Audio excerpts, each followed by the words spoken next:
Bu, Kedengeran? ya, Oke.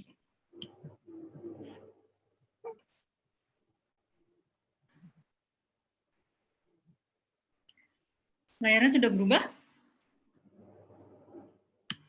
sudah Bu. Ya, Bu. Oke, selamat siang teman-teman sekalian ya. Karena posisi saya sekarang juga sebagai mahasiswa, ya, jadi kita teman aja ya.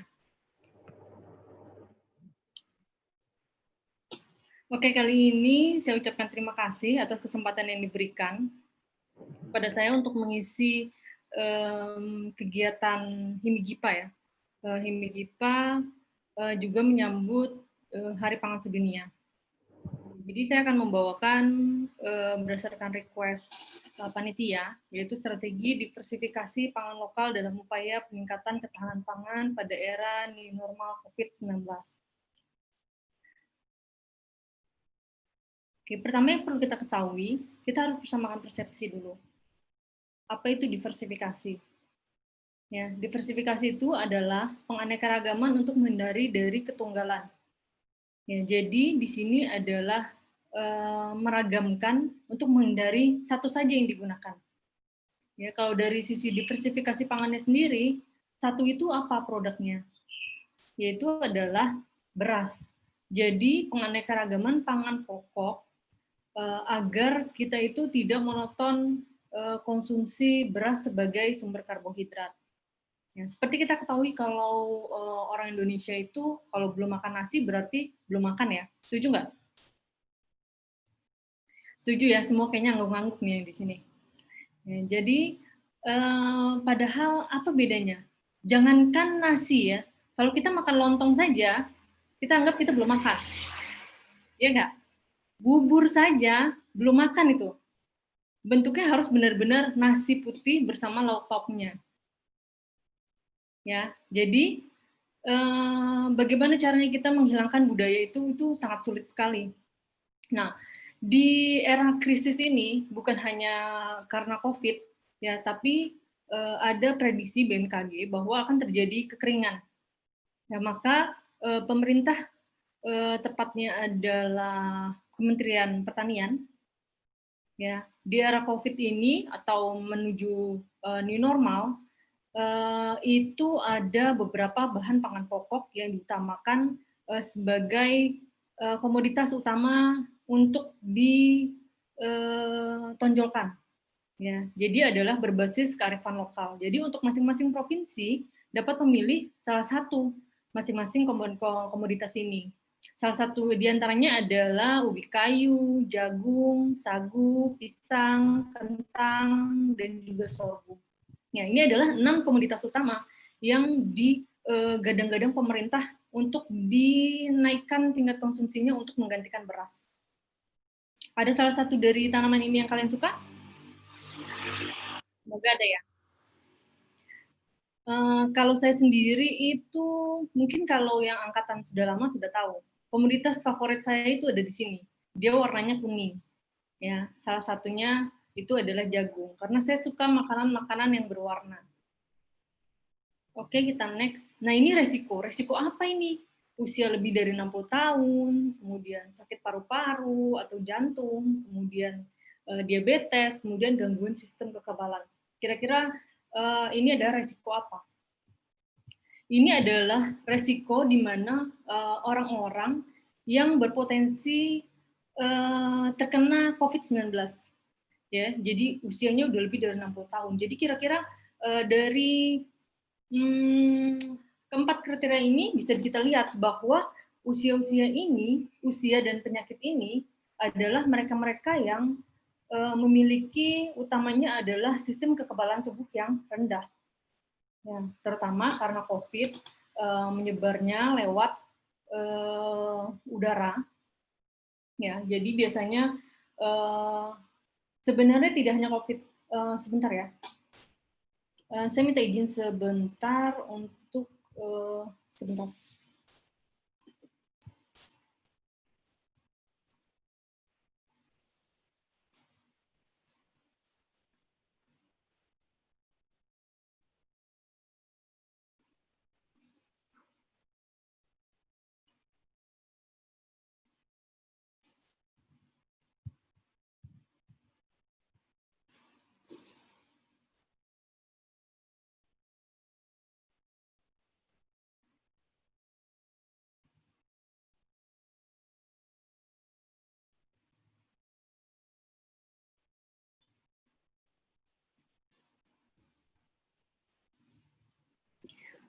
Oke, saya kembali. Maaf ya, tadi kita berarti sampai di resiko ya. Jadi kenapa kira-kira sakit paru-paru, jantung, diabetes, kemudian sistem kekebalan tubuh itu sangat berisiko terhadap COVID? Ya, seperti kita ketahui bahwa COVID itu kurang lebih sama seperti flu sebenarnya. Ya, jadi kalau satu ruangan ada yang flu, biasanya bersit sekali saja, ya, kemudian kita hirup udara yang di situ. Besokannya kalau kekebalan tubuh kita tidak kuat, ya kemungkinan akan terserang flu. Ya. Jadi itu gimana tubuh kita untuk menangkal virus itu untuk berkembang biak di dalam tubuh. Ya, jadi jangan berpikir bahwa virus COVID itu ada di ruangan, kemudian ada di tangan, kemudian kita masuk ke dalam mulut, itu bisa tertular. Ya tidak seperti itu.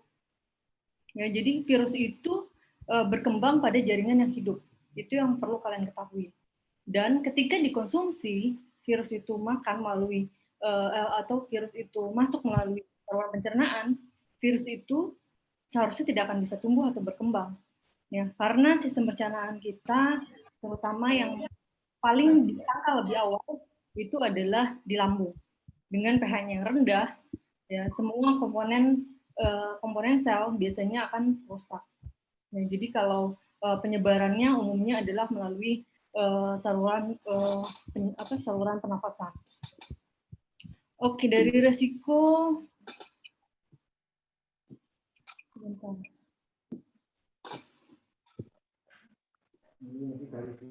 ya, ini tadi dari beberapa resiko, tetapi ini ada perkembangan. Ya, jadi perkembangan terbaru, COVID itu tidak hanya mudah terserang oleh penderita diabetes, penderita yang lain, penderita yang itu, tapi simpel saja. Apabila kalian obesitas. Ya, jadi ketika kalian obesitas, ya, di mana di sini diketahui bahwa hasil penelitian ini terutama di Amerika Serikat ya, ada 77% penderita COVID, di mana 29%-nya adalah kelebihan berat badan, ya, tanpa disertai penyakit penyerta, ya. Kemudian 48%-nya obesitas. Kapan kalian disebut kelebihan berat badan dan kapan kalian disebut obesitas? Nah, kalian harus bisa hitung, ya. Cara hitungnya diajarkan IMT, indeks massa tubuh. Ya, harusnya udah kalau sudah di semester atas ya. Jadi IMT itu dicari dengan cara berat badan dibagi dengan tinggi badan yang dikuadratkan dalam bentuk meter, ya, dengan satuan yang meter. Ya, jadi ketika kelebihan berat badan, maka kalian bisa lihat di sini kelebihan berat badan berarti indeks massa tubuhnya antara 25 sampai 30. Ya, kalian dianggap kelebihan berat badan. Sedangkan kalau obesitas itu 30 sampai 35. Ya, jadi kalian bisa dihitung-hitung nih, ya, apabila kalian berada di rentang ini, nah itu harus hati-hati. Ya, jadi perkembangan sekarang tidak hanya penderita diabetes, jantung dan paru-paru atau rendah daya tahan tubuhnya, tapi juga karena berat badan. Hasil meta-analisis juga menunjukkan bahwa orang dengan obesitas lebih mudah tertular COVID dengan tingkat kemungkinan 74% dirawat di ICU dan 48%-nya meninggal. Ya, bisa dilihat di sini hampir 50% diprediksi akan meninggal apabila dia obesitas. Ya, obesitas berarti indeks massa tubuh 30 sampai 35. Ya, ini adalah perkembangan terbaru dari COVID-19. Kemudian apa sih yang harus kita lakukan? Ngapain sih kita harusnya? Apakah kita harus berdiam diri di rumah? Kemudian tidak kemana-mana? Kemudian tidak berolahraga? Jawabannya semuanya ada di sini sebenarnya.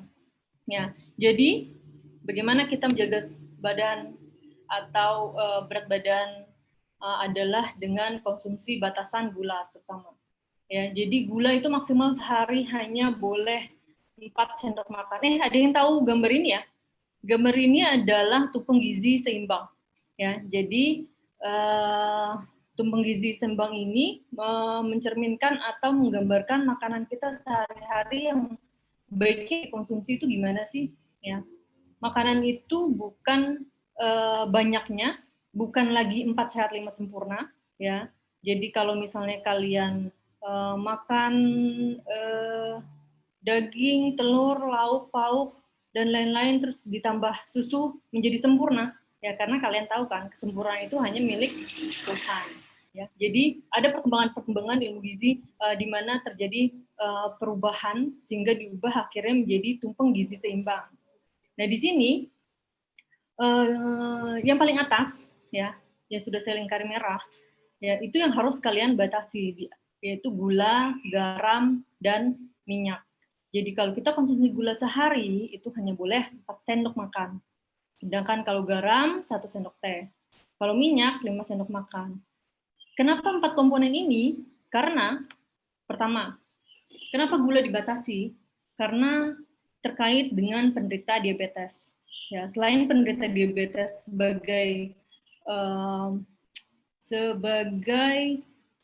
risiko tinggi COVID, ya penderita diabetes di Kalimantan Barat itu pernah menjadi tingkat tertinggi nomor 1 se-Indonesia. Dan diabetes ini bukan masalah Indonesia saja, tapi sudah masalah dunia. Dan Indonesia sendiri berada di tingkat ke-7 untuk penderita diabetes tertinggi, di mana kematiannya banyak kematian itu disebabkan oleh penyakit diabetes mellitus. Kemudian gimana dengan garam? Garam itu identik dengan natrium, ya. Jadi natrium itu salah satu penyebabnya hipertensi, ya. Jadi di sini hipertensi juga salah satu penyakit bersama dengan diabetes yang disebut dengan penyakit tidak menular, ya, atau PTM, ya, yang menjadi masalah besar di Indonesia. Ya, jadi itu adalah yang melatar belakangi kenapa garam juga dibatasi.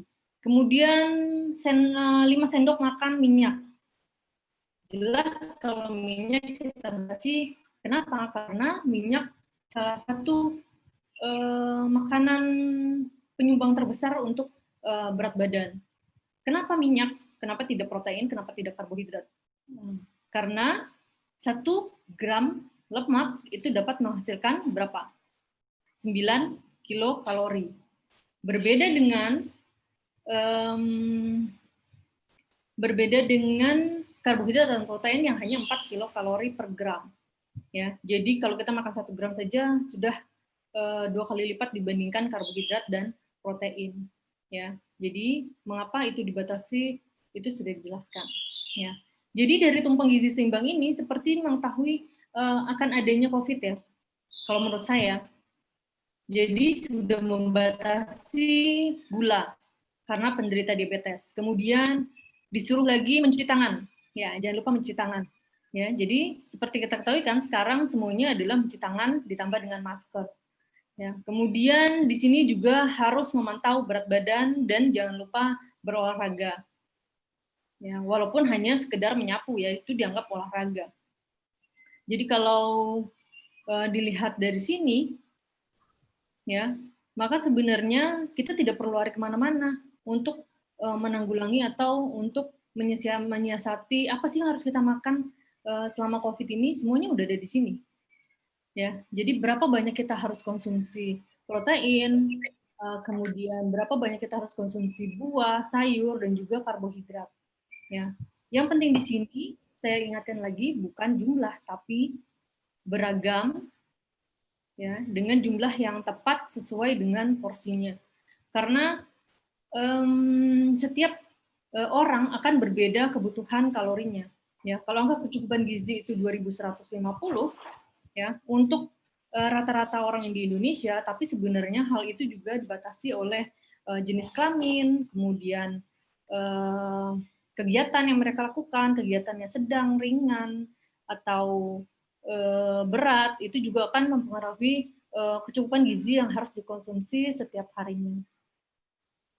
Ya, dari tumpeng gizi seimbang kita, Lanjut ke sini. Ya, lalu apakah makanan yang kita makan sudah seimbang? Ya, seimbang itu identikan juga dengan keberagaman, ya, atau diversity. Ya, jadi kalau dilihat di sini apel berwarna-warni, itu maksudnya adalah kita harus makan makanan yang beragam. Ya, jadi makanan itu semakin berwarna atau berwarna-warni itu menunjukkan ada perbedaan komponen di sana. Ya, kalau hijau berarti ada klorofil, kemudian kalau merah itu ada likopen, kemudian kalau ungu mungkin ada antosianin. Ya, jadi semakin beragam atau berwarna makanan yang kita konsumsi, itu kemungkinan besar kita akan mendapatkan nilai lebih yang berbeda-beda dan fungsinya mungkin akan saling menggantikan satu sama lain. Ya, jadi jangan yang paling susah itu kalau anak-anak biasanya makan sayur, ya, karena sayur identik dengan rasanya yang pahit mungkin. Ya, kita ubah dengan cara mengolahnya. Misalnya sayurnya dibikin jadi puding, ya, jadi rasanya lebih manis. Ya, mungkin seperti itu. Ya, ini apakah sudah seimbang? Ya, seimbang itu identik dengan diversity. Kemudian, nah, tolak ukurnya untuk Indonesia dibuat dalam istilah namanya PPH atau pola pangan harapan. Jadi, seimbang atau tidak yang makanan yang kita konsumsi itu tergantung skor PPH-nya. Di sini ada pola pangan harapan, ya, atau PPH. Jadi ini diperkenalkan pertama kali oleh FAO pada tahun 1988, yang kemudian dikembangkan oleh Departemen Republik Indonesia, ya, di mana tercapainya penganekaragaman konsumsi pangan tersebut diukur melalui pencapaian nilai komposisi, nilai pangan, dan gizi seimbang dengan indikator pola pangan harapan atau PPH. Ya, jadi tercapainya keberagaman yang kita konsumsi itu tergantung dengan PPH, di mana nilainya semakin mendekati 100, berarti nilai makanan yang kita konsumsi itu dapat dibilang sudah beragam. Ya, jadi pemerintah sudah melakukan atau membuat pengukuran seperti itu. Ini berdasarkan Badan Ketahanan Pangan. Ya, yang di sebelah kanan, ya, di sebelah kanan ini adalah skor PPH ideal, ya, atau pola pangan ideal, pola pangan harapan ideal, yaitu 100, di mana 100% terhadap angka kecukupan energi. Kalau di sini perhitungannya mungkin masih 2100, ya. Jadi kalau 2000, ya. Jadi kalau misalnya angka kecukupan gizi yang sekarang berdasarkan Undang-Undang 2012, ya, itu menjadi 2150. Ya. Di sini skor PPH dibagi berdasarkan 1, 2, 3, 4, 5, 6, 7, 9 komponen bahan pangan, ya. Dikelompokkan menjadi 9 komponen bahan pangan. Ya. Ada padi-padian yang hijau. Ya. Padi-padian berarti beras, kemudian beras, sorghum, mungkin itu masuk padi-padian. Itu adalah 50% begitu alasan yang ada energi, ya. Jadi kita mengkonsumsi makanan pokok yang idealnya adalah 50% dari angka kecukupan gizi yang untuk kita, atau 2150 untuk rata-rata orang Indonesia. Ya, kemudian yang biru kita masih lihat grafik yang di sebelah kanan, ya. Untuk yang biru itu adalah umbi-umbian 6%. Kemudian ada pangan hewani 12%, kemudian ada minyak dan lemak itu 10% dari AKE, kemudian ada buah-buahan atau biji berminyak, kemudian kacang-kacangan 5%, gula 5%, sayur 6%, dan lain-lainnya seperti yang lainnya mungkin rempah-rempahan itu adalah 3%. Yang sebelah kiri, ya, yang sebelah kiri di sini ini adalah skor PPH pada tahun 2018. Jadi skornya adalah 91,3. Ya, jadi kira-kira udah beragam atau belum? Ya, mendekati beragam, tapi belum sampai 100. Tapi angka kecukupan yang dikonsumsinya itu 108,2% terhadap angka kecukupan energi. Ya, melebihi atau sudah cukup nih? Kalau di sini 100, kalau di sini 108,2. Ya, jadi sebenarnya pada tahun 2018 berdasarkan data ya 2018 itu konsumsi masyarakat Indonesia itu sudah melebihi angka kecukupan energi yaitu 2000 kilokalori. Jadi yang kita konsumsi adalah 1008,2%. Ya, di mana yang berlebih? Coba kita lihat di sini. Ya, jadi ada nilai yang berlebih di padi-padian dan juga di minyak dan lemak. Ya, jadi berdasarkan indikator ini dapat dilihat bahwa orang Indonesia itu mengkonsumsi padi-padian atau beras itu dalam jumlah yang sudah berlebih. Begitu juga dengan lemak atau minyak. Ya, tetapi yang dikurang di sini bisa dilihat di sini umbi-umbian jauh sekali ya dari 6% yang baru dikonsumsi 2,7%.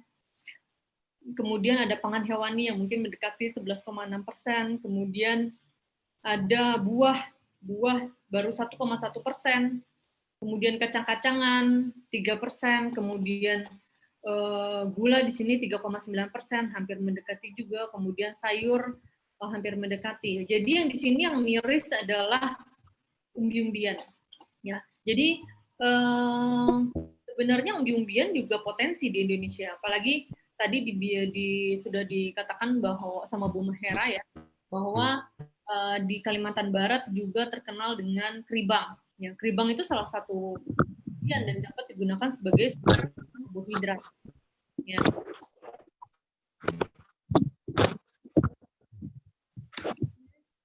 Nah ini adalah nutrisi yang dapat kita lihat dari 6 komoditas yang diunggulkan. Kearifan lokal yang akan dinaikkan, yaitu ada ubi kayu, kemudian ada beras jagung atau jagung, kemudian ada sagu, ada pisang, ada kentang, ada sorghum. Ya, mungkin ada yang belum kalian tahu di sini apa? Mungkin sorghum kali ya, karena sorghum ini banyak biasanya di Jawa, tapi kalau tidak salah di Kalimantan juga saya pernah lihat ada sorghum. Ya, di sini kita bandingkan dengan beras. Ya, apa kelebihannya? Mana yang lebih? Ya, dapat dilihat di sini bahwa beras jagung dan sorghum memiliki kandungan protein yang tinggi. Apa yang guideline yang didapat dari sini? Bahwa beras dan sorghum juga tidak kalah berpotensi dibandingkan beras jagung dan sorghum juga tidak kalah berpotensi dibandingkan beras. Ya. Jadi kelebihan lainnya dari jagung apa yang didapat? Dengan warnanya yang kuning, kira-kira komponen apa yang ada di sana? Ada yang pernah dengar beta karoten mungkin? Ya, jadi salah satu komponen yang komponen lebih dari jagung itu adanya beta karoten. Ya, beta karoten itu dapat dibilang sebagai provitamin A, ya, dan juga dia dapat menjadi akhirnya karena vitamin A akhirnya dapat menjadi antioksidan. Ya, itu dari 6 komoditas utama. Ya, di Kalimantan juga tidak kalah dengan ubi kayunya. Ya, saya pernah kegiatan dengan Ibu Yohana itu di Lingga. Ya, di sana ada ubi kayu yang rasanya pulen. Ya, rasanya enak sekali. Ya, jadi sebenarnya potensi-potensi atau jenis unggulan di 6 komoditas utama ini yang diunggulkan untuk masa new normal oleh Kementerian Pertanian di Kalimantan Barat ke-6-6-nya kalau menurut saya sebenarnya berpotensi. Ya, begitu juga dengan pisang. Pisang juga banyak di Kalimantan Barat yang bahkan saya untuk dapat di Bogor ini sulit sekali. Ya, itu yang paling saya suka adalah pisang barangan biasanya. Saya kangen untuk pisang barangannya. Nah, ini panganan Nusantara. Panganan Nusantara yang sudah menggunakan atau sudah biasa sebenarnya sudah mengolah ubi kayu, sagu, jagung, pisang, dan juga sorghum. Nah, yang pernah kenal ini, saya dapat makanan ini dari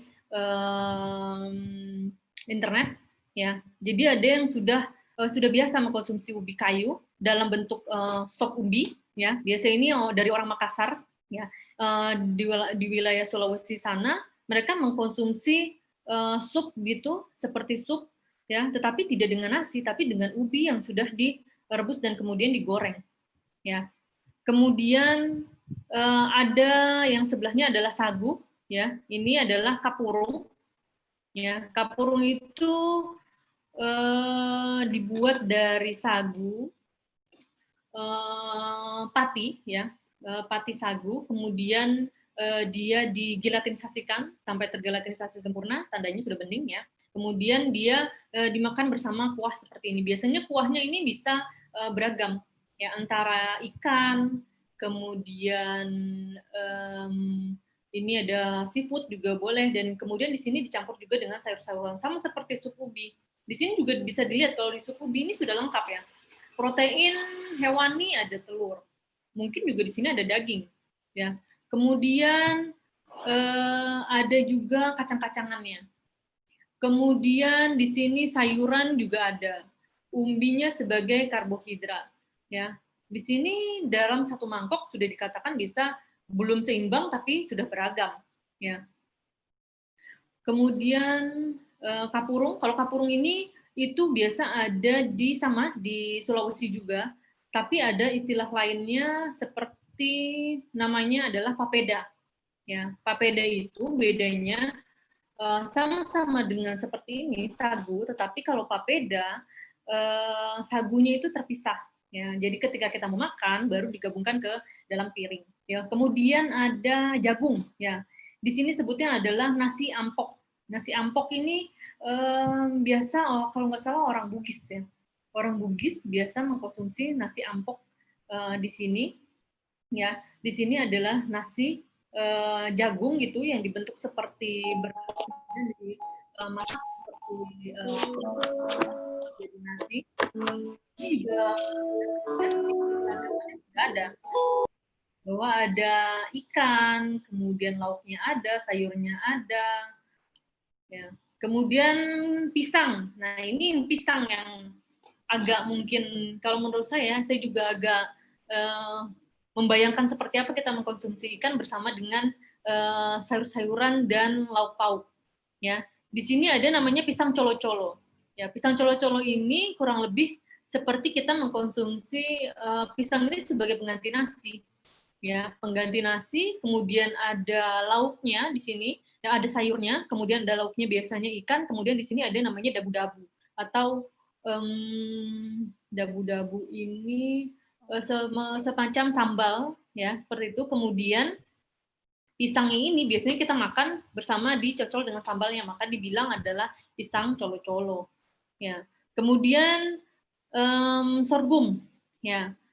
Sorghum ini sudah banyak kalau kalian lihat di internet, malah sudah ada beberapa resep masakan sorghum dibuat menjadi nasi goreng, ya. Itu untuk sorghum. Tapi saya rasa kalian jangan-jangan belum tahu sorghum itu seperti apa, ya.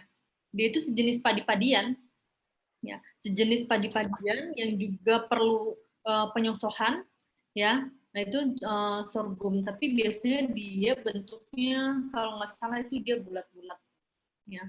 Dulu saya pernah ikut penelitian ini tentang potensinya sebagai imunomodulator, ya. Jadi sorghum ini sangat berpotensi atau dapat meningkatkan sistem imun dalam tubuh, ya, setelah diolah seperti nasi, ya.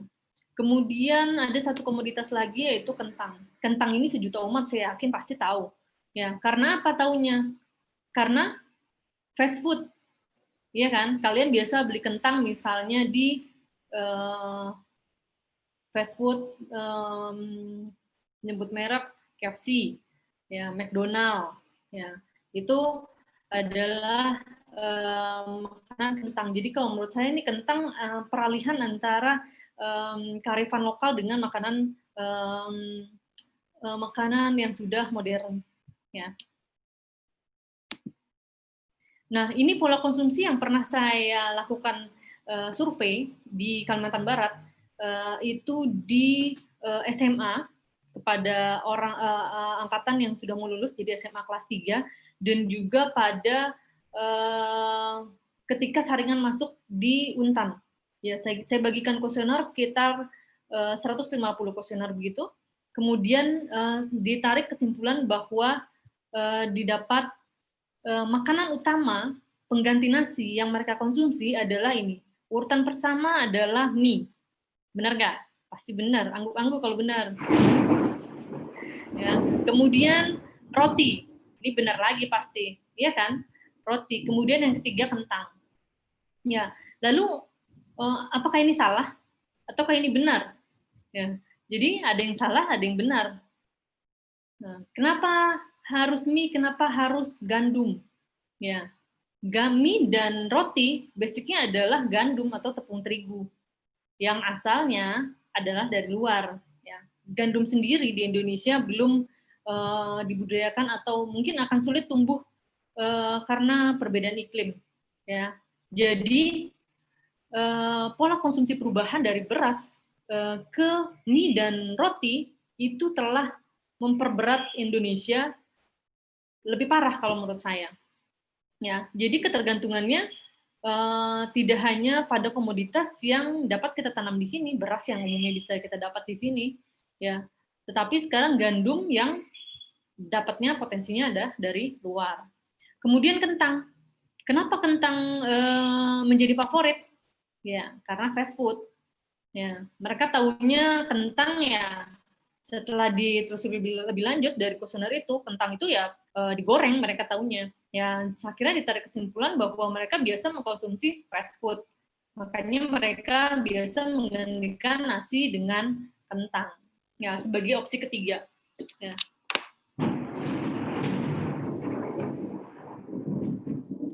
Ya, maaf ya, agak terganggu di sini, sedang mendung. Kemudian, lalu bagaimana kita menggantikan atau bagaimana dengan mie? Apakah nih mie-nya? Ya, sebenarnya kalau di Kalimantan Barat, saya dengar sudah ada yang namanya mie sagu. Ya, coba kita beralih sedikit ke makanan-makanan yang khas atau dibuat oleh daerah sendiri, yaitu mie sagu. Ya, kemudian ada juga di sini adalah bihun jagung. Ya, karena jagung di Indonesia, kenapa saya suka komoditas jagung? Kalau menurut saya, jagung itu adalah Indonesia banget. Kenapa Indonesia banget? Jagung itu bisa ditanam di mana-mana ada. Ya, kemudian Kalimantan Barat juga potensi jagungnya. Ya, ada jagung manis, ada jagung pipil. Ya, jadi potensi jagung itu dikembangkan sangat tinggi kalau menurut saya. Kemudian solusi teknologi. Ya, bagaimana apa yang sudah saya berani hanya misalnya bukannya gimana ya, saya berani katakan apa yang sudah saya lakukan. Ya, jadi kita di sini sharing. Ya, jadi di sini ada mie. Lihat warnanya, kuning, cantik. Kira-kira dari apa? Ya, mungkin kalau ada yang jawab jagung, benar. Tepat sekali, itu adalah jagung. Ya, di sini adalah jagung pipil, varietasnya Pioneer 21.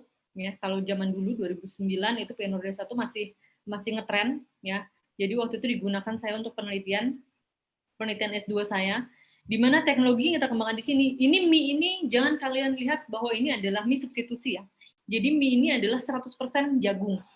Ya. Jadi 100% jagung dengan cara memodifikasi tepung jagung yang saya lakukan di sini. Modifikasi bagaimana sih? Modifikasi secara fisik. Ya, jadi kita mainkan di sana karbohidratnya, ya, dimodifikasi sedemikian rupa sehingga mendekati karakteristik bahan baku yang dapat digunakan sebagai produk mie. Ya, jadi produk mie itu menginginkan bahan baku kalau dari basis karbohidrat ya. Dari basis karbohidrat itu menginginkan pola gelatinisasi namanya, itu dia tahan pemanasan, yang artinya bahwa ketika dipanaskan viskositasnya tidak menurun, ya. Tetapi ketika didinginkan, viskositasnya tidak meningkat, ya.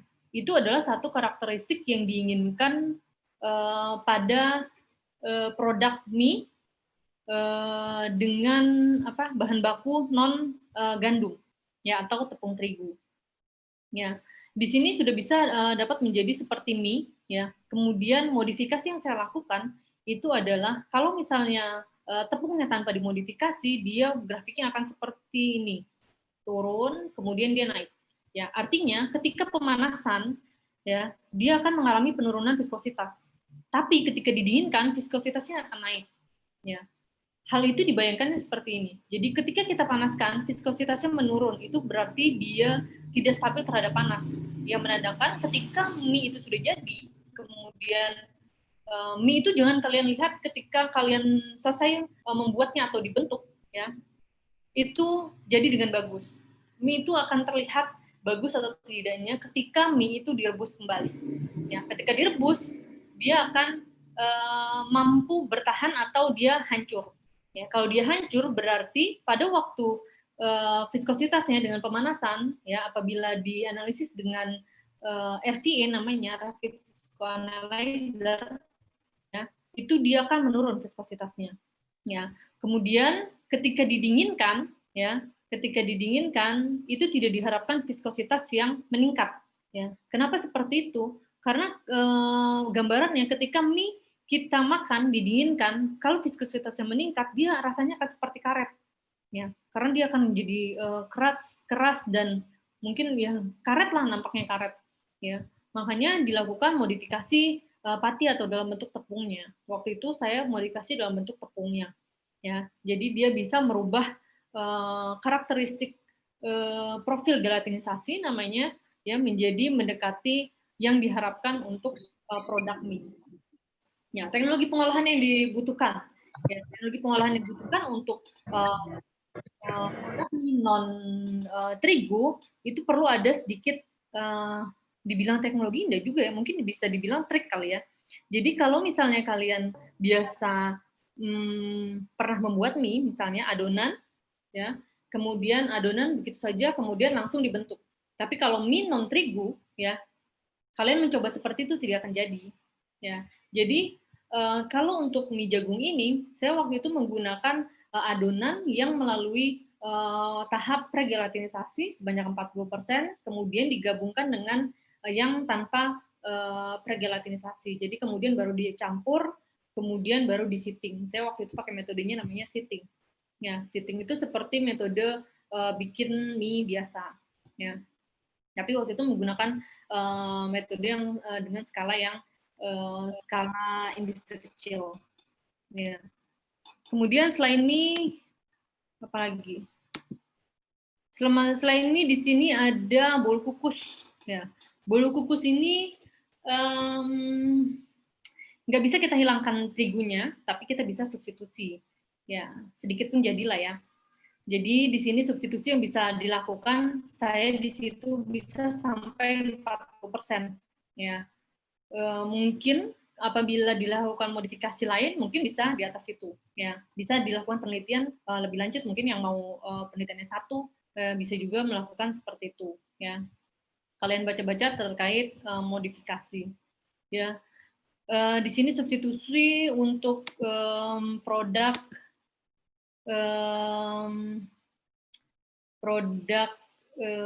apa ya, bolu gitu, bolu kukus. Di sini juga ada bolu gulung, ya. Di sini menggunakan tepung singkong, ya, singkong yang ditepungkan gitu. Kemudian di sini ada juga kerupuk.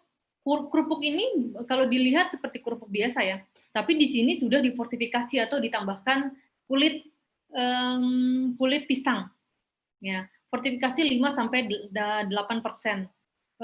Kenapa sih kita pakai pisang? Kulit pisang itu limbah ya. Jadi banyak di Kalimantan Barat juga terkenal dengan pisang Pontianaknya. Ya, terus limbah kulitnya digunakan, bisa kita gunakan untuk membuat kerupuk. Apa sih kelebihan kulit pisang? Kulit pisang itu banyak mengandung protein ya atau asam amino triptofan namanya ya. Jadi asam amino triptofan itu berpotensi untuk meningkatkan hormon endokrin sama serotonin ya. Hormon itu yang membuat kita menjadi atau memberikan kita suasana menjadi lebih senang ya, kurang lebih seperti coklat lah ya. Jadi dia senang dan juga mengurangi apa namanya, mengurangi kita identik untuk stres gitu, mengurangi tingkat stres itu adalah triptofan ya. Jadi ini juga kulit pisang juga potensi untuk digunakan atau diolah kembali untuk digunakan pada makanan. Selain itu juga kulit pisang juga memiliki tinggi serat pangan ataupun serat kasar.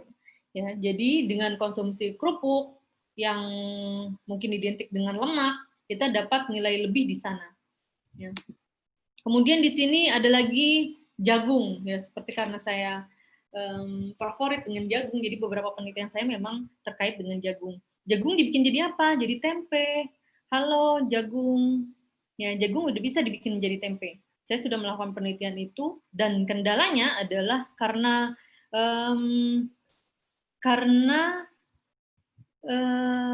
SNI ya, SNI tempe itu mensyaratkan minimal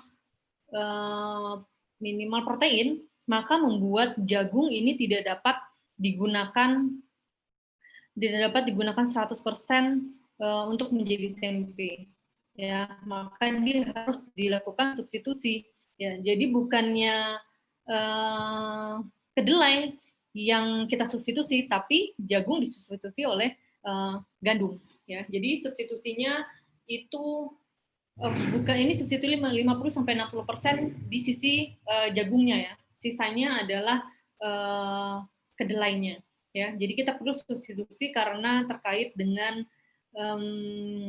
minimal protein yang diharapkan. Kenapa sih kita perlu melakukan diversifikasi terkait tadi kan kita udah ngomongin beras, kemudian gandum, sekarang ada komoditas baru lagi yang saya diversifikasi yaitu adalah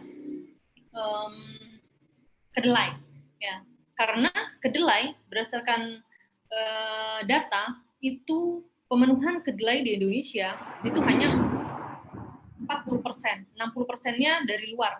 Ya, jadi ketika makanan khas orang Indonesia tempe dan dikonsumsi banyak oleh banyak orang, ya, tetapi bahan bakunya diperoleh dari luar. Lalu apa yang kita dapat? Ya, jadi bagaimana caranya? Ya, sebaiknya sih memang harusnya kita berkolaborasi dengan agroteknologi ya untuk mengembangkan produksi atau meningkatkan produksi kedelai. Ya, tapi kalau kita dari sisi teknologi pangan, mungkin kita mencari peluang lain mendiversifikasi tempe dari produk lain yang berpotensi. Dan potensi lainnya lagi, jadi tempe ini mengandung beta karoten.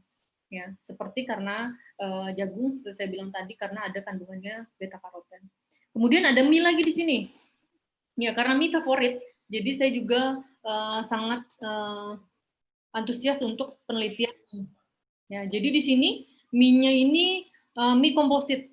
Saya gabungkan antara terigu, kemudian jagung dan juga singkong. Dan kemudian saya fortifikasi dengan menggunakan bayam. Ya, bayam di sini saya gunakan selain menambah mineral ataupun vitamin dari karoten, dari klorofilnya. Jadi di sini juga untuk menarik anak-anak agar dia mau mengkonsumsi mie yang tidak hanya berwarna kuning, tapi juga ada juga yang warnanya hijau. Ya, tidak hanya bayam yang dicobakan, bisa juga menggunakan buah naga. Buah naga juga kan banyak di Kalimantan Barat ya. Ya, buah naga juga dapat membuat warnanya lebih cantik menjadi warna seperti pink itu. Ya. Ini solusi teknologi untuk diversifikasi. Kemudian apa sih yang ada di Pontianak? Mungkin kalian udah tahu ini pastinya. Apa ini? Bubur pedas. Ya, bubur pedas berdasarkan hasil penelitian, bukan saya, tapi penelitian saya lakukan semua ini bukan hanya saya sendiri ya, tapi juga dengan tim. Ya, di sini ada penelitian dengan mahasiswa juga. Jadi berdasarkan hasil penelitian ini, Ya, bubur pedas ini memiliki 37 jenis bahan. Ya, kurang beragam apa lagi, ada 37 jenis bahan di sana. Ya, berapa besar potensi makanan lokal di Indonesia sebenarnya yang sudah memenuhi kriteria gizi seimbang. Ya, mungkin belum seimbang tapi sudah mengikuti pola beragam. Ya. Di sini dijelas adalah komposisinya ada sayur. Ya, jadi sayur adalah komponen utama dari bubur pedas. Itu sampai 51,43%. Jadi ada berbagai jenis sayur. Kalau nggak salah kurang lebih sayur itu mungkin sekitar 7 jenis sayur ya. Kemudian ada seralianya di sini adalah 19,17% penggunaannya. Dan didominasi kemudian oleh bumbu. Kemudian umbi-umbian, minyak, pangan hewani 0,35%. Ya, karena waktu itu penelitian di sini pangan hewani yang diperoleh itu hanya dari ikan teri yang kecil-kecil itu. Tapi biasanya dalam konsumsi bubur pedas juga biasanya suka ditambahkan seperti ditambah ceker, mungkin kemudian ditambah daging, dan juga bisa juga ditambah telur ya biasanya. Nah, hasil penelitian ini selain potensi beragamnya juga dilanjutkan dengan tingkat konsumsinya. Ya, jadi ada yang namanya istilahnya indeks glikemik atau nilai IG di sini. Ya, nilai IG di sini. Ya, nilai IG di sini sangat berperan penting untuk penderita diabetes karena penderita diabetes itu disarankan untuk mengkonsumsi makanan-makanan dengan kategori indeks glikemik rendah. Ya, indeks glikemik rendah itu 25 itu termasuk rendah. Ya, jadi bubur pedas ini selain beragam, dia juga memiliki potensi yang baik untuk penderita diabetes. Tapi baik itu tetap dibatasi dengan segi jumlah. Ya, berapa jumlahnya? Jadi kalau kita konsumsi bubur pedas, ya agar beban glikemiknya atau tidak berbahaya untuk meningkatkan kadar gula darah, maka baiknya adalah 200 gram. Ya, kira-kira kita konsumsi 200 gram, kalau kita mau makan lagi, jeda mungkin sekitar 15-30 menit, kemudian kita konsumsi lagi, itu nggak masalah. Ya, jadi untuk sekali porsi makan, itu sebaiknya 200 gram. Ya, kemudian, tadi yang dibilang lagi dibahas ada daun kesum. Ya, berdasarkan hasil penelitian ini, daun kesum yang digunakan oleh bubur pedas di warung-warung di Pontianak, itu adalah 6,56%. Ya, tetapi berdasarkan hasil penelitian kalau di Kalimantan Barat atau di Pontianak itu semakin tinggi tingkat daun kesum itu semakin disukai. Tetapi kalau di Bogor itu pernah juga dilakukan penelitian oleh Rusdiadi kalau tidak salah ya. Itu dia melakukan penelitian bahwa daun kesum ini membatasi tingkat kesukaan terhadap bubur pedas. Ya. Jadi apa fungsinya penelitian ini? Jadi kita dapat mengetahui bahwa apabila kita ingin mengembangkan bubur pedas untuk orang seluruh Indonesia, non Kalbar, bukan di Kalbar saja, itu harus mengurangi penggunaan daun kesum apabila produk kita mau disukai. Ya, jadi kita juga apabila mengembangkan produk atau suatu makanan, kita harus lihat pasarnya siapa sih yang kita mau kejar. Kalau di Kalbar sendiri ya boleh kita menggunakan konsumsi atau menggunakan ingredient daun kesum dalam jumlah yang cukup banyak misalnya. Tapi kalau target pasar kita orang luar Kalbar itu sendiri, ya sebaiknya kita turunkan karena mereka belum atau kurang familiar dengan baunya daun kesum. Ya, orang kita bisa sebut baik, bagus, ya. Tapi kalau orang tidak suka, ya mau gimana lagi? Ya kita harus mengikuti target pasar. Kita tidak bisa memaksa konsumen. Ya, yang kita bisa ikut, yang kita bisa lakukan adalah mengikuti kehendak konsumen. Ya. Kemudian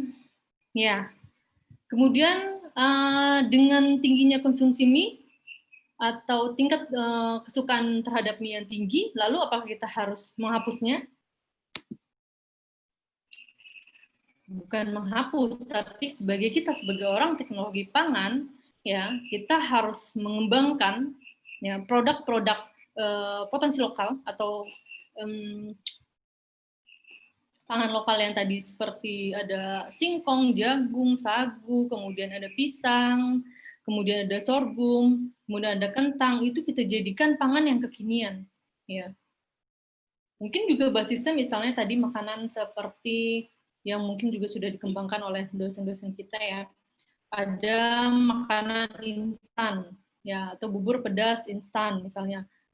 Kemudian tepung apa yang berpotensi dikembangkan di Kalimantan Barat, misalnya tepung singkong mungkin dibuat mokaf, ya. Mungkin seperti itu ya. Itu adalah tugas seorang teknologi pangan. Ya, mungkin yang di sini adalah mahasiswa-mahasiswa baru teknologi pangan harus berpikir ke sana gitu. Tidak hanya duduk kuliah, oh begini dapat, tapi apa yang bisa kita lakukan untuk mengangkat pangan lokal? Sempitkan saja dulu ya, lokal di Kalimantan Barat. Apa yang bisa saya kembangkan ya? Kalau Kalimantan Barat sudah full, sudah potensi sudah dikembangkan semua, boleh kita lari ke Indonesia. Ya.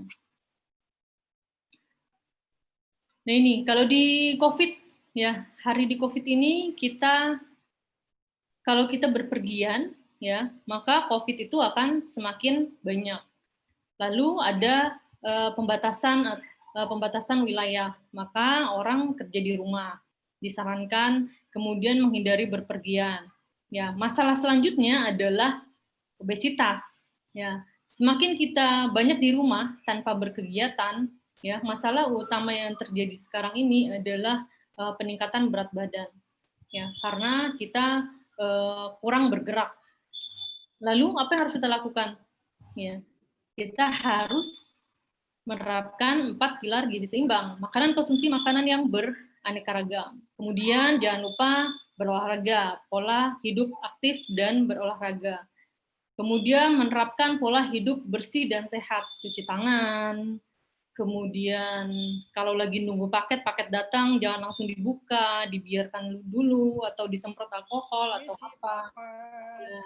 Kemudian menjaga berat badan agar tetap ideal. Ya, paling tidak karena tadi sudah diketahui bahwa berat badan berpotensi untuk terserang atau terserang COVID, ya, atau potensi tertular COVID lebih besar dibandingkan yang berat badannya ideal.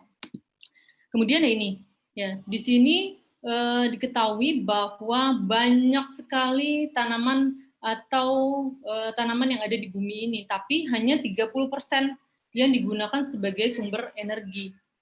Ya, jadi semua orang menggunakan nasi, ya. 40%-nya kurang lebih 40% dari kalori adalah didapat dari nasi, kemudian ada jagung dan juga gandum. Ya, jadi potensi atau tren spesies yang lain diapakan, ya. Jadi agar tidak terjadi kepunahan, maka tidak ada risiko itu, maka kita harus melakukan diversifikasi pangan. Ya, yang rentan adalah sekarang beras, maka kita harus mendiversifikasi beras. Ya, dimulai dari diri sendiri. Ya, tidak makan atau mengurangi makan beras diganti dengan jagung misalnya, atau dengan kentang, atau dengan yang lain yang kalian suka. Ya, mungkin sekian ya, kecepatan atau terlalu lama ya. Sekian ilmu yang dapat saya bagikan, semoga bermanfaat. Terima kasih.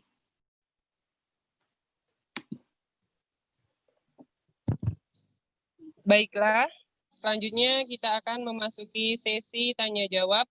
Bagi peserta yang ingin bertanya, silahkan raise hand terlebih dahulu. Raise hand ada di pojok kanan bawah, dan untuk peserta yang ingin bertanya melalui kolom komentar, silahkan menulis pertanyaannya dengan format nama, asal instansi, dan pertanyaan.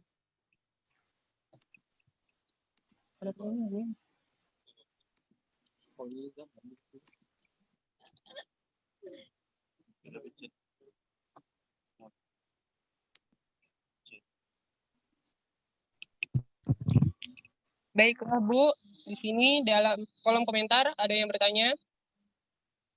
Ya, gimana? Jamal dari KPH Bualemo, pertanyaannya, salah satu program prioritas negara adalah menurunkan tingkat stunting nasional sebagai upaya pengentasan gizi buruk bagi 1000 hari pertama manusia dan anak balita. menurut Ibu, seperti apa seharusnya pola gizi seimbang yang harus diterapkan pada anak-anak yang rentan stunting? Serta apa yang bisa kita lakukan dalam bermasyarakat jika menemukan keluarga yang anaknya menjadi rawan stunting akibat COVID? Karena banyak ditemukan di daerah, banyak orang tua yang kehilangan pekerjaan akibat pandemi padahal memiliki anak balita yang harus dihidupi di rumah. Terima kasih. Ya, yang kalau untuk stunting sendiri ya, yang perlu kita pahami bahwa pencegahan stunting itu bukan hanya ketika bayi itu lahir, tetapi ketika ibu itu sedang mengandung. Ya, apa saja yang perlu dikonsumsi itu perlu diperhatikan. Ya, untuk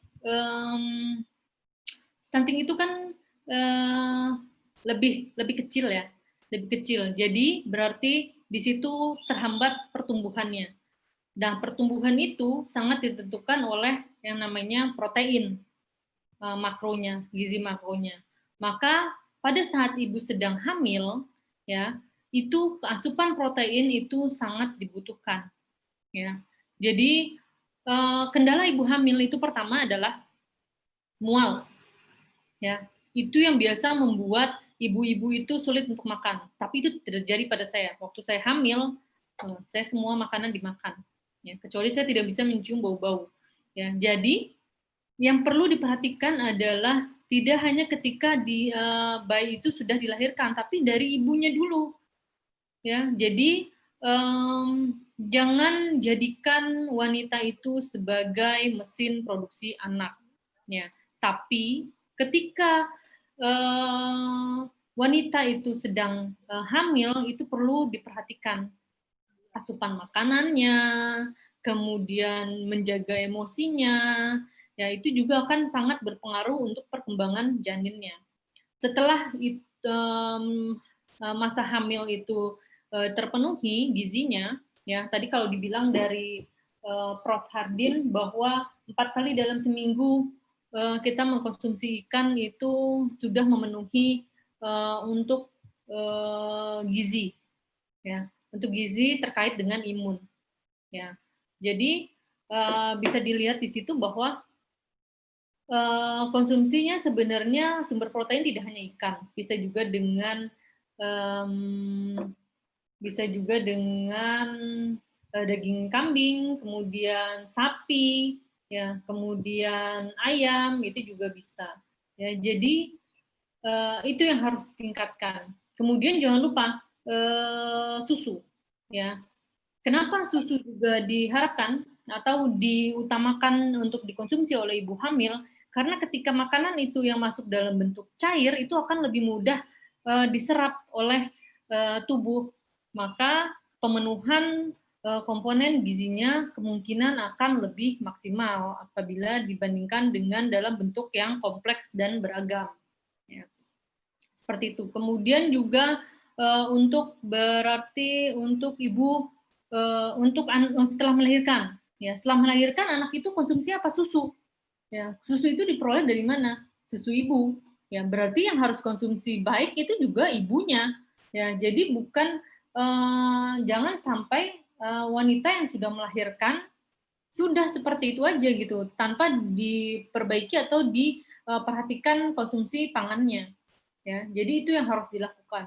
Jadi jangan setelah melahirkan oke, sudah dapat anak ya sudah gitu. Tapi yang perlu diperhatikan adalah gizinya juga sebelum dan setelah melahirkan. Apalagi kalau masih ASI ya, susu ASI. Jadi itu harus yang diperhatikan adalah komponen atau nutrisi si ibu menyusuinya juga. Mungkin begitu. Ada lagi yang kurang?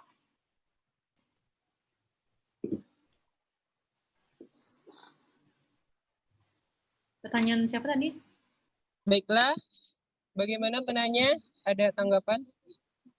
Apakah bisa diterima?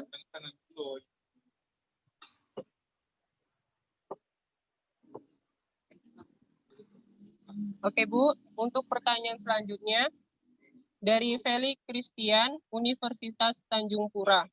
Bu, dalam masa pandemi ini, Adakah peluang untuk membuka usaha dalam bidang pangan? Karena salah satu dampak terbesar pandemi ini adalah semakin sulitnya persaingan dalam bidang pangan. Apakah dengan diversifikasi pangan dapat menjadi solusinya? Dan apakah Ibu ada saran mengenai perkembangan usaha untuk diversifikasi pangan di Kalimantan Barat? Iya. Halo Felix, apa kabar Felix? Ya, jadi Baik, Bu. kalau untuk usaha ya di bidang pangan banyak sekali ya, tapi yang perlu kalian perhatikan apabila kalian ingin membuka usaha apalagi suatu pangan, yang kalian harus pegang itu adalah bahan baku. Ya, jangan sampai kalian terganggu dalam setelah kalian melakukan melakukan bisnis misalnya mengolah makanan, kemudian kalian akan kesulitan mencari bahan baku. Ya, itu banyak terjadi ketika saya melakukan pengabdian kepada masyarakat, kepada ibu-ibu. Ya, mereka semua terkendala pada itu. Ketika jalan usahanya, contohnya seperti ini. Ya, misalnya waktu itu saya pernah melakukan pelatihan untuk pembuatan kerupuk. Bahan dasarnya adalah kulit udang. Oke, pertama dia membeli kulit udang di pasar, dapat kulit udang.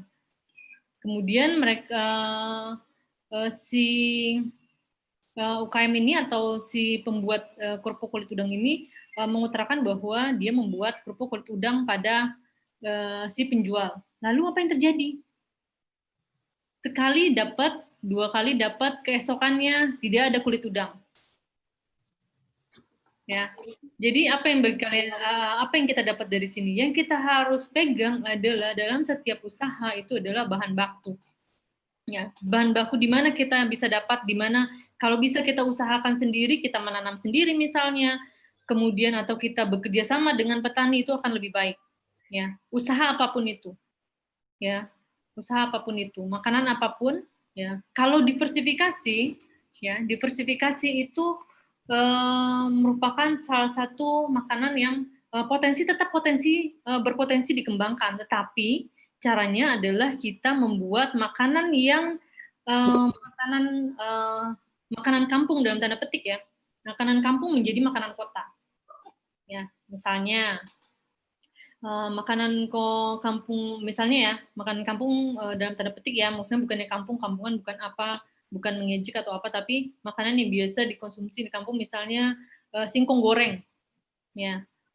Tapi di hari gini orang yang aktif, orang kota yang produktif, yang kurang waktu di rumah, itu disuruh mengolah singkong goreng, mana sempat. Nah, kita bikin mungkin singkong goreng atau singkong frozen, misalnya sudah dijual dalam bentuk freeze gitu kan, jadi orang tinggal goreng saja, misalnya seperti itu. Ya, itu kan produk diversifikasi. Cemilan yang bisa cemilan yang dapat menggantikan karbohidrat juga. Ya, mungkin salah satunya seperti itu. Dan kalau kita mau buka usaha seperti itu, yang harus kita pegang berarti adalah bahan bakunya, yaitu singkongnya. Singkongnya dapat dari mana? Kita mungkin kerjasama dengan petaninya, atau kita punya lahan dan mulai mencoba untuk menanamnya sendiri, mungkin seperti itu. Ya, Felix ya. Ya, Bu.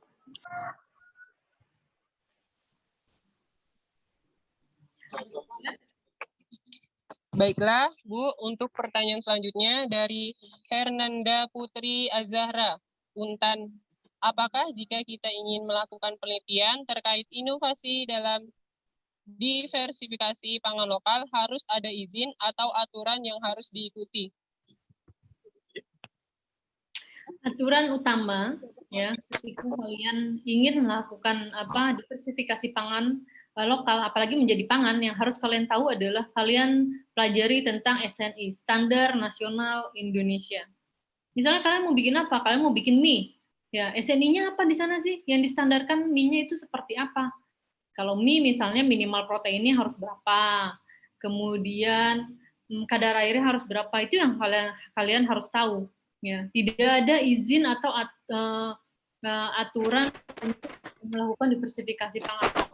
Kita ingin mengolah makanan, kita harus tahu standarnya seperti apa, standar yang ditetapkan oleh pemerintah. Maka kita harus mempelajari standar nasional Indonesianya dulu. Ya, itu yang harus kita pegang. Jadi ketika kita ingin membuat mie misalnya mie kering, berarti misalnya kadarnya harus kalau mie itu mungkin sekitar 10-11%. Ya, berarti kita harus membuat mie dengan kadar air seperti itu. Jangan sampai kalian membuat atau melakukan penelitian akhirnya mie-nya di atas SNI, buat apa?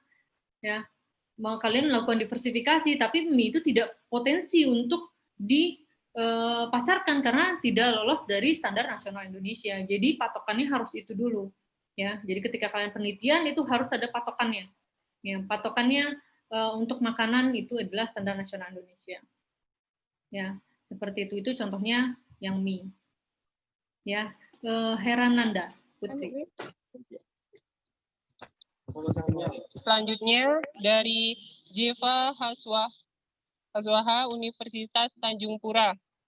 Berapakah perbandingan satu piring nasi dengan makanan pengganti nasi seperti jagung, ubi, atau kentang? Terima kasih, Bu. Ya, kalau dari tadi saya ya nanti kan ada file yang saya sertakan. Jadi ada kalori beras itu misalnya kalori beras itu 178. Ya, kemudian di sini beras jagung kalorinya adalah 345.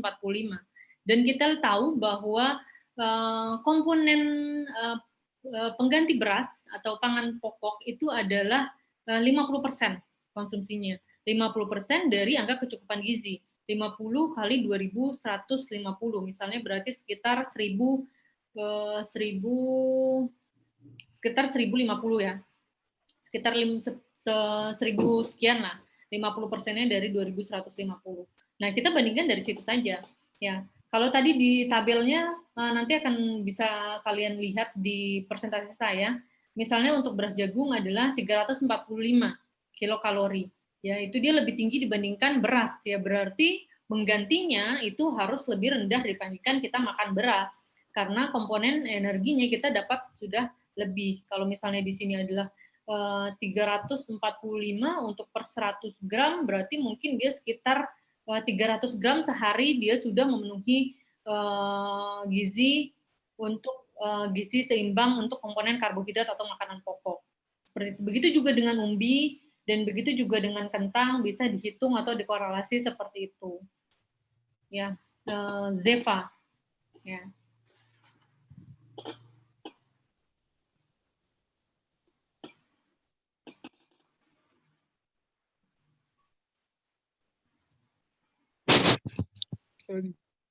Selanjutnya, Bu, dari Sufianto, pertanyaannya, pemerintah Kabupaten Kuburaya tentang ketahanan pangan cukup baik, tapi kendala dari para petani adalah wadah untuk menampung hasil produksi dari pihak pemerintah sendiri siap menampung, namun harga sangat jauh dari murah.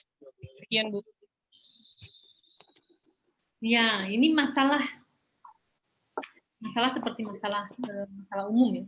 Masalah umum biasanya petani itu udah bisa memproduksi dengan tinggi misalnya, tapi pemerintah sendiri nampungnya juga tidak bisa dalam jumlah besar dan juga ketika mau membeli juga harganya lebih murah. Ya, jadi kita harus edukasi petani sekarang tidak hanya menjual dalam kondisi mentah. Ya, kita ajarkan teknologi. Ya, gimana caranya mereka mengolah makanan. Ya, makanan setengah jadi saja, misalnya seperti yang tadi saya bilang, singkong diubah menjadi tepung. Ya, kemudian atau singkong diubah menjadi tepung mokaf. Ya, yang kemudian hasilnya mungkin dari di mana yang bisa menampung untuk diubah menjadi misalnya menjadi mie atau menjadi sebagai substitusi tadi tepung untuk membuat bolu kukus misalnya, itu juga bisa ya. Jadi petani juga harus diedukasi tidak hanya berhenti sampai bahan baku ya. Paling tidak sebagai bahan setengah jadi untuk produk pangan itu akan lebih baik ya. Tapi memang jarang petani yang bersedia atau mereka mau untuk melakukan lebih dari hanya sekedar menjual bahan baku. Ya, tapi patut dicoba ya, dan perlu diberikan gambaran apa yang dapat mereka peroleh dari proses yang mereka lakukan. Ya, seperti itu.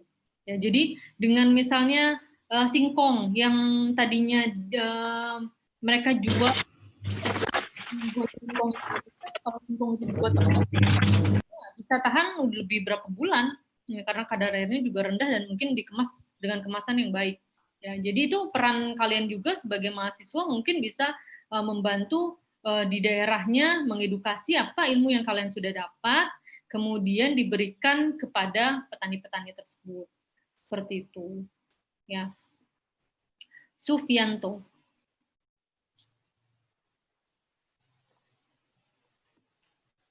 Ada lagi yang mau bertanya? Sepertinya kalau di chat habis ya. Kepada peserta, jika ada ingin bertanya, dipersilahkan dapat menghidupkan mikrofonnya atau melalui kolom komentar.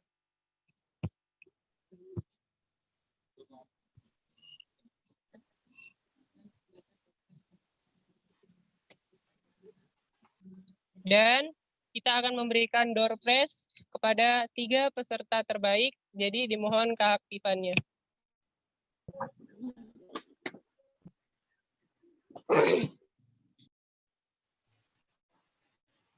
Ini angkatan 2020 Bu Oke. Oh iya. Jadi pesertanya banyak 2020, panitianya 2019, 17 ya. Banyak yang belum kenal Bu Oke tadi. Nanti mudah-mudahan Bu Oke cepat nanti ketemu banyak nih mahasiswa baru yang keren-keren nih sekarang nih. Oh iya. Nampak keren-keren ya, apa? Syahrul angkatan berapa Syahrul? 19, Kak. Oh, 19. Ya. Sampai dipanggil Kak loh saya. Ibu. Kak Oke. Gak apa-apa berarti. Maaf, Kak, salah fokus, Kak. Maaf, Bu. Gak apa-apa. Banyak juga tapi ya. Satu angkatan berapa Bu yang baru? Yang 20 itu 89, yang 2020. Yang 2019 itu 114. Waduh. 2 kelas dong ya. Bayangkan Bu Oke, bayangkan ya. Saya bayangkan. Semangat Bu Mahera. Semuanya 2 kelas berarti ya. Untung online kita masih online. Ya, untung online. Tapi tetap aja Bu padat kayaknya ya. Iya, padat dan dipadatkan juga. Tapi semangat tetap. Ayo ini mahasiswa ini untung ada Bu Oke, spesialisnya dia potensi pangan lokal, diversifikasi, dibuat macam-macam. Tadi ada roti, ada mie gitu ya. Mungkin untuk penelitian tuh memang mungkin belum terlalu nyambung tuh ya anak-anak nih ya. Nah, iya. Coba silakan mungkin yang tadi saya lihat juga ada beberapa yang udah angkatan atas tuh ikut.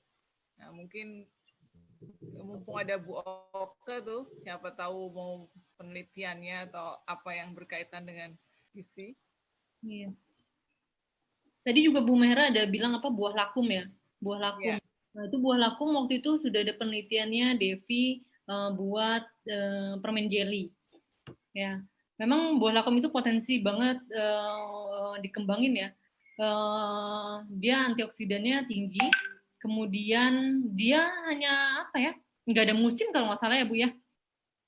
Dia nggak pakai musim dan memang nggak digunakan oleh orang-orang sana. Tapi ada yang buat sebagai sirup kalau nggak salah.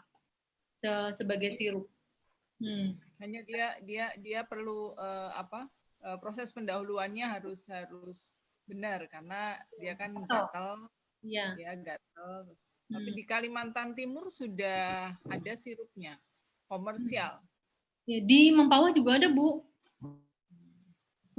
di Mempawah juga udah ada yang buat grupnya. Kemudian kemarin yang belum saya sempat saya mau kembangin lagi itu buah lakum sebagai pembuatan nata. Ya, jadi nata delakum tadinya saya mau bikin, tapi waktu itu devinya kurang ini. Mungkin kalau ada yang mau penelitian lebih lanjut, mungkin nata delakum itu potensi kalau menurut saya, karena dia kondisinya sudah asam, ya, jadi tidak perlu penurunan pH yang lebih lagi. Ya. Mungkin yang perlu dilakukan penelitian lebih lanjut itu terkait pembuatan starternya ya. Starternya untuk prakondisi untuk dengan jus si lakumnya sendiri ya. Gitu.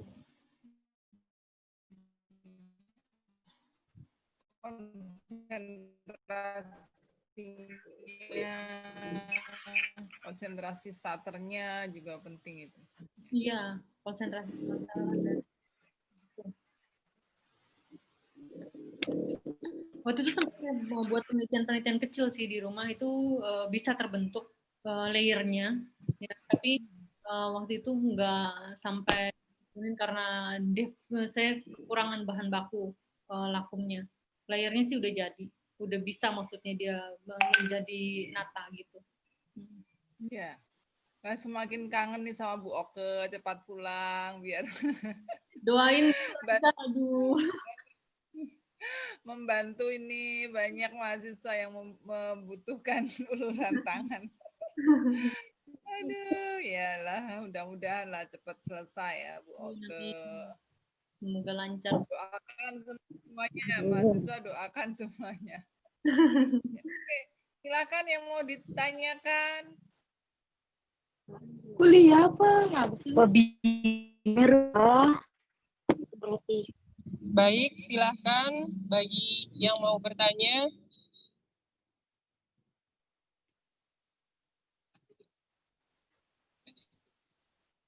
Potensi-potensi lain di Kalimantan Barat juga banyak. Tadi Ibu Manera juga udah bilang kan, buah-buahan ya, seperti tadi ada disebut pekawai.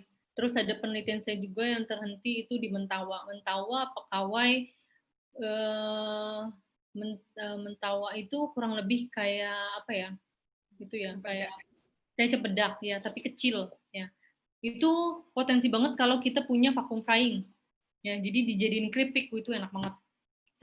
Saya udah coba itu pekawai untuk bikin keripik, tapi karena kita kendala alat ya waktu itu Bu Mayara, jadi terhenti. Pekawai juga udah saya coba untuk bikin keripik, itu enak, tapi dia harus di tingkat kematangan tertentu biar lebih crispy pekawainya, keripik pekawainya. Bagus tuh keripik pekawai kalau kita mau kembangin dijual keluar ya, karena orang bule itu biasanya nggak suka duren karena baunya, aromanya. Tapi kalau pekawai kan aromanya nggak ada, tapi dia rasanya manis-manis jambu, kemudian dia nggak flatulensi. Nah itu potensi banget dikembangin pekawai sama mentawa. Kalau nggak salah vacuum frying ada di Polnep ya Bu Oke ya? Vacuum frying waktu itu kita pakai yang di Lingga Bu. Saya waktu itu uji coba pakai yang di Lingga, tapi kan ada trouble berhenti gitu. Kalau yang dulu di Polnep ada dulu ya, tapi dulu ada vacuum frying ya. Mungkin kalau yang mau penelitian tentang tadi keripik mentawa itu mungkin bisa cek apakah di Polnep itu masih ada, kan dekat gitu ya. Iya, bisa begitu. Potensi tuh. Cuman kendalanya ya itu Bu, mentawa musiman ya. Iya. Tapi kalau keripik sih masih aman. Kalau keripik kan karena kadar air rendah kan bisa disimpan. Jadi pas raya dibuat nanti bisa bertahan. Iya, potensinya memang besar. Cuma mencari itunya. Siapa tahu kalian ini ada di mana? Di Pontianak atau di daerah masing-masing nih? Sebagian ada di Pontianak, Bu. Oh, sebagian ada di Pontianak. Ya, yang di daerah mungkin tahu lagi musim apa, buah apa. Nah, itu bisa dicari-cari idenya untuk penelitian.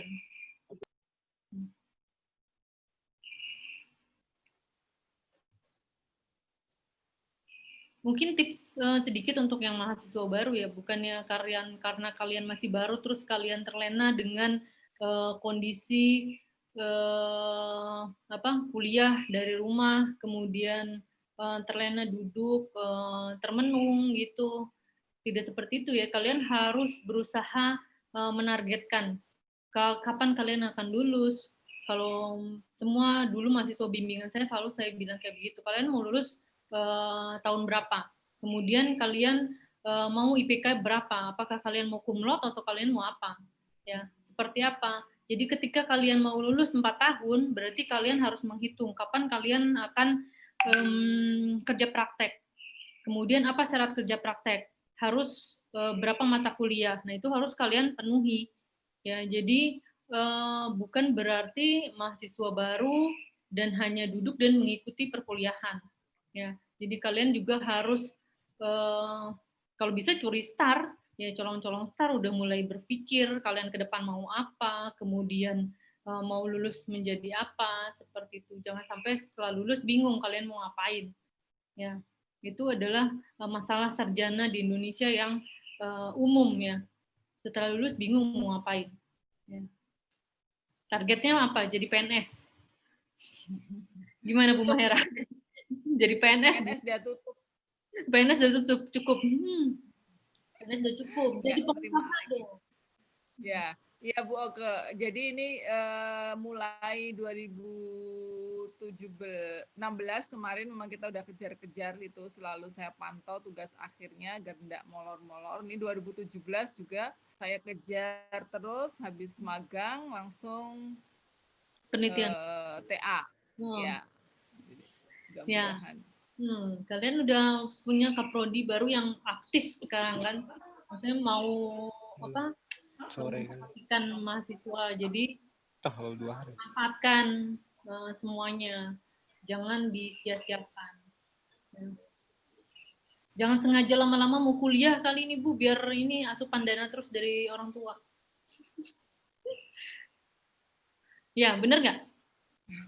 Banyak yang senyum-senyum nih.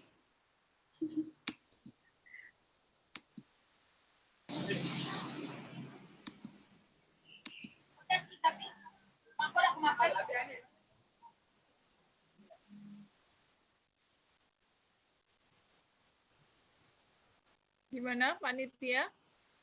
Masih ada pertanyaan atau sudah cukup? Baik, saya masih buka sesi pertanyaan. Bagi yang bertanya, dipersilahkan. Izin masuk. Ini Bu, ingin bertanya, kan untuk mahasiswa sendiri ini kan memang kebanyakan tuh kalau udah belajar gitu kan malas untuk masak dan beli makanan gitu kan. Pasti mereka ini rata-rata tujuannya makannya ke Indomie dan Indomie. Nah, itu tuh sehat enggak sih kalau kita setiap hari makan Indomie gitu? Ya, siapa namanya nih tadi yang nanya? Marianto, Bu. Marianto. Ya. Ya. Jadi kalau udah tuh saya pasti bilang kalau mie itu adalah makanan mahasiswa ya. Jadi makanan pokok mahasiswa itu adalah mie. Ya, itu makanan mahasiswa, bukan hanya kalian di Pontianak aja, se-Indonesia. Makanan mahasiswa, jangan-jangan bukan mahasiswa aja, sejuta umat kayaknya suka mie. Ya. Anak-anak juga begitu, ya. Jadi kalau dilihat dari segi sisi gizi seimbang aja, sudah di situ udah dapat disimpulkan bahwa apa? Pertama, mie saja tidak seimbang. Ya, apalagi ketika kalian makan mie ditambah dengan nasi. Karbohidrat kuadrat. Ya. Jadi kalau kalian makan mie dengan nasi kan? Bener nggak? Ada yang ngangguk. Ya. Rida, ya, makan mie pakai nasi. Ya. Jadi mie itu basisnya adalah karbohidrat. Ya. Terus nasi basisnya karbohidrat. Jadi kalian dapat mie plus nasi berarti karbohidrat kuadrat. Ya, jadi kalau kalian makan mie yang dibutuhkan adalah apa? Pasangannya udah pasti telur, ya kan? Satu telur, kemudian pasangan lainnya harusnya ada misalnya sayuran, ya, ada buncis kah atau bayam atau apa yang kalian suka dicampur ke dalam situ. Kemudian kalau misalnya ditambah kacang-kacangan, misalnya kacang tanah, mungkin akan lebih baik, ya. Jadi begitu. Jadi makanan bukan hanya mie ya. Kalau kita makan makanan itu monoton setiap hari itu tetap tidak baik dan udah pasti tidak seimbang. Ya, tidak hanya mie. Ya, kalian makan nasi setiap hari makan nasi dengan telur, nasi dengan telur, nasi telur bayam, nasi telur bayam, nasi telur bayam. Nah, itu juga tidak baik. Ya. Karena itu dianggap tidak seimbang. Ya. Jadi yang namanya seimbang itu harus beragam. Kalau hari ini makan nasi pakai telur, kemudian sayurnya adalah bayam, besok mungkin diganti dengan kangkung, kemudian tidak lagi telur, mungkin ayam. Kemudian kalau baiknya untuk imun tadi Pak Prof. Hardin bilang ikan 4 kali dalam seminggu, misalnya kalian konsumsi ikan. Ke ikan diganti dengan misalnya pakis, kalau di Kalimantan Barat banyak pakis, itu sebagai sayurnya. Kemudian kacang-kacangannya bisa menggunakan tempe sumber protein hewani, ya seperti itu. Jadi ketika kalian konsumsi mie, ya kalian konsumsi mie itu sebenarnya mie sendiri itu saya bukannya mengagung-agungkan mie ya, karena saya juga pencinta mie. Tapi mie itu kalau dibilang mie pakai lilin itu tidak benar. Ya, kemudian mie dengan pengawet, apakah mie perlu dengan pengawet? Apabila dia dalam bentuk mie kering, tidak perlu dia pengawet. Jadi jangan kalian sebagai ilmu dan teknologi pangan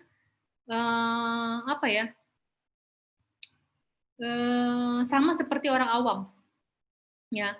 Terus dibilang mie ada lilinnya ketika direbus karena berminyak. Halo, bikin mie pakai lilin, bikin mie pakai minyak. Karena dia agar tidak lengket ketika diproduksi. Kemudian mie tidak perlu pengawet karena dia itu sudah bentuknya dalam bentuk kering, kecuali kalau mie basah. Ya, mie basah itu potensi penggunaan formalin. Ya, jadi kita sebagai ilmu dan teknologi pangan harus berpikir dengan apa yang sudah kita pelajari. Ya, jadi kesimpulannya makan mie setiap hari tidak bisa baik, bisa tidak. Tergantung penyertanya. Mie itu sebagai karbohidratnya. Kemudian penyertanya apa? Telur. Kemudian ada sayurnya. Kemudian ada kacang-kacangannya misalnya. Kemudian kalau itunya diganti setiap hari, kemungkinan akan tidak jelek juga gitu. Proteinnya diganti, sumber sayurannya diganti, kemudian kacang-kacangannya misalnya kita pakai potongan tempe diganti. Salah satu masalah di mie itu adalah awalnya ya tadinya adalah MSG, ya karena bumbunya. Ya kalau kalian misalnya biasanya juga bisa diganti kalau misalnya memang itu dianggap tidak baik ya. Tetapi MSG itu bukannya tidak baik, tetapi sekarang MSG itu sebagai alternatif kita untuk mengurangi penggunaan garam dan gula. MSG itu kan rasanya gurih kan. Ketika kita makan makanan apa yang kita ingin nikmati? Ya, rasanya kita pengen makanan yang enak pasti. Ya, salah satu cara untuk mengurangi penggunaan gula dan garam itu adalah dengan menggunakan MSG gitu. Jadi sebagai ilmu dan teknologi pangan tidak boleh anti bahan kimia. Ya, tetapi semua harus dengan porsi yang tepat itu tidak akan berbahaya atau tidak membahayakan bagi tubuh. Ya. Jadi seperti itu. Jadi penggunaan MSG juga bisa mengurangi penggunaan garam dan gula. Karena biasanya kalau kita menggunakan garam, dicolok gula sedikit, maka rasanya akan gurih kan. Nah, tapi kita bisa menggunakan MSG untuk menggurihkan. Tapi mungkin biasanya bentuknya kaldu, ya itu tidak MSG tok, itu mungkin akan lebih aman ya. Cuma mungkin kalian juga harus tahu cara pengolahan yang baik dan benar. Jadi kalau MSG itu tidak boleh suhu panas terlalu tinggi karena dia akan merusak strukturnya dan akhirnya menjadi potensi sebagai kanker ya, berdasarkan penelitian seperti itu ya. Makanya MSG itu biasanya diberikan di akhir pengolahan ditambahkan untuk mengurangi potensinya perubahan kimianya hingga berpotensi menjadi yang tidak baik. Seperti itu. Sudah cukup atau ada yang mau ditambahkan lagi? Marianto ya tadi. Iya, Bu. Mungkin cukup jelas, Ibu. Makasih, Bu. Sama-sama. Langsung tutup. Ya Allah, masih kita. Ada pertanyaan Pertanyaan lagi, Bu. Jamal ya? Ya, dari Jamal Husain.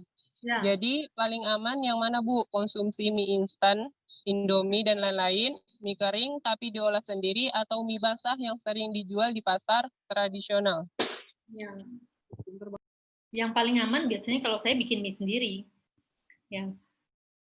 Tapi kalau anak kosan kan biasanya maunya yang instan, mie instan boleh juga, tapi bumbunya bisa kita nggak gunain atau kita pakai potongan bawang sendiri, kemudian irisan bawang putih, bawang merah, pakai lada, kemudian garam, merica mungkin sedikit, nah itu juga baik. Kemudian kalau mie kering boleh juga kita olah sendiri, direbus dulu, kemudian diolah, nggak masalah. Cuman bagaimana penyertanya seperti saya bilang tadi. Ketika kita makan mie hari ini, penyertanya sekarang adalah telur, kemudian misalnya sayurnya kangkung, kemudian ada kacangnya misalnya tempe, kebesokannya itu tidak lagi dengan penyerta itu. Misalnya dengan ayam, suiran ayam, atau misalnya dengan telur puyuh diganti, nah itu bisa dianggap keberagaman gitu. Ya, jadi jangan monoton kalau mie ya pakai telur, pakai sayurnya ya kangkung ya gitu-gitu aja.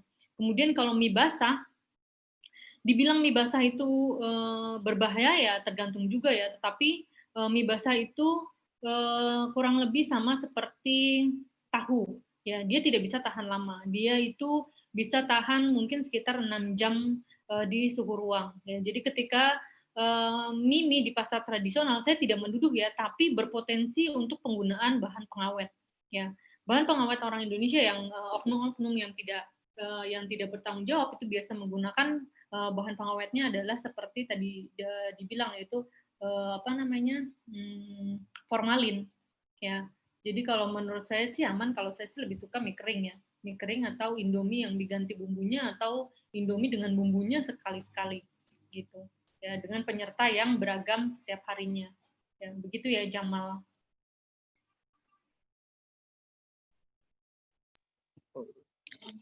Baiklah, dengan berakhirnya sesi tanya jawab, maka berakhir pula sesi penyampaian materi pada kesempatan kali ini. Sebelum memasuki penutup, saya akan membacakan kesimpulan dari materi yang telah disampaikan oleh Ibu Oke Anandika Lestari, STP MSI, secara garis besar. Strategi diversifikasi pangan lokal dalam upaya peningkatan ketahanan pangan pada era new normal COVID-19. Diversifikasi adalah keanekaragaman untuk menghindari dari ketinggalan. Virus pada umumnya masuk melalui saluran pencernaan sehingga dapat menyebabkan penyakit dan dapat menyerang sistem kekebalan tubuh. Nah, untuk di era new normal ini, kita diperlukan untuk membatasi konsumsi berlebihan dari gula, garam, dan minyak dengan porsi seimbang. Makanan-makanan yang beragam dapat memberikan keseimbangan asupan gizi. Tujuan dari pola pangan harapan, tercapainya keanekaragaman konsumsi pangan tersebut diukur melalui pencapaian nilai, komposisi, nilai pangan, dan gizi seimbang dengan indikator pola pangan harapan. Selanjutnya, kita akan memasuki sesi dokumentasi. Kepada peserta, diharapkan dapat mengaktifkan kameranya karena kita akan melakukan foto bersama.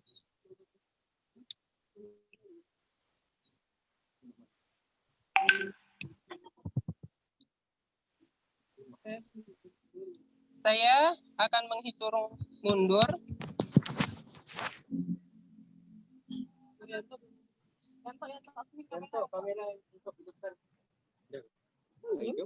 Kok belum hidup, belum masuk?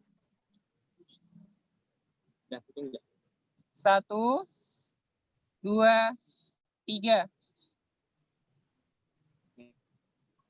Next. 1, 2, 3. Next.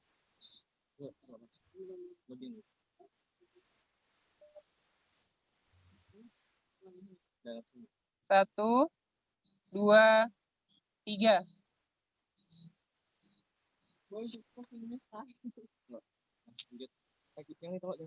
Next.